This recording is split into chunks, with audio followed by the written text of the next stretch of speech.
I want to talk about like the actual content that you're creating. And maybe we can talk about specific examples of successful content or campaigns that have worked for earning links for clients. Yes.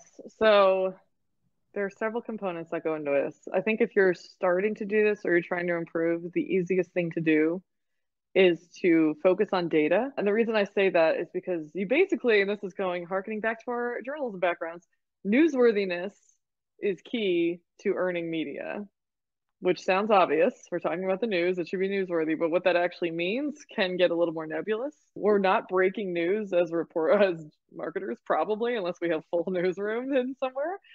So if we're not breaking local news, we're not doing that sort of stuff.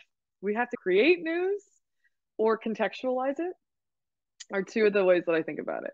So data, either maybe you have internal data, that's interesting, or you run a survey, or there's a ton of public data. We use public data all the time. Government sources there's so many of them, it's unbelievable.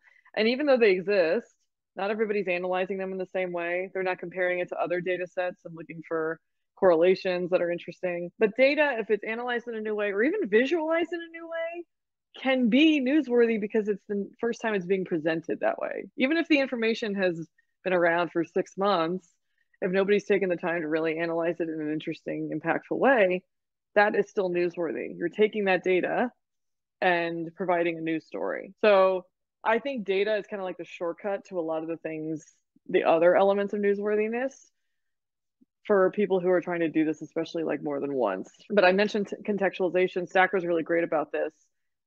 Back to the point about how we're not really breaking news. It's like, how do we take this topic that people are talking about and add a different perspective, a different viewpoint to it that maybe isn't being covered as much?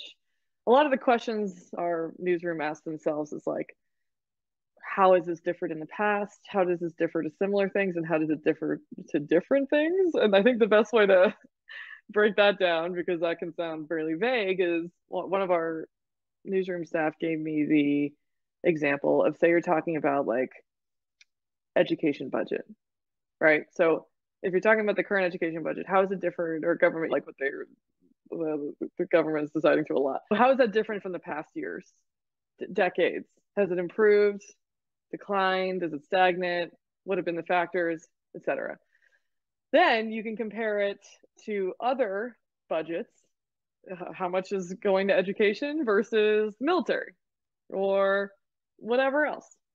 And then you can compare it to completely different things like education budget and student loans or whatever, like for the whole state of education in the country. Thinking, even just having that framework of asking yourself these questions can lead to interesting additional viewpoints of a topic that's already being covered. Because maybe something newsworthy happens in education, you're like, yeah, I'm not covering this thing that's happening in Congress, but interesting to add a little bit and think about, like, why is this important? What is the history of this, and why should people care?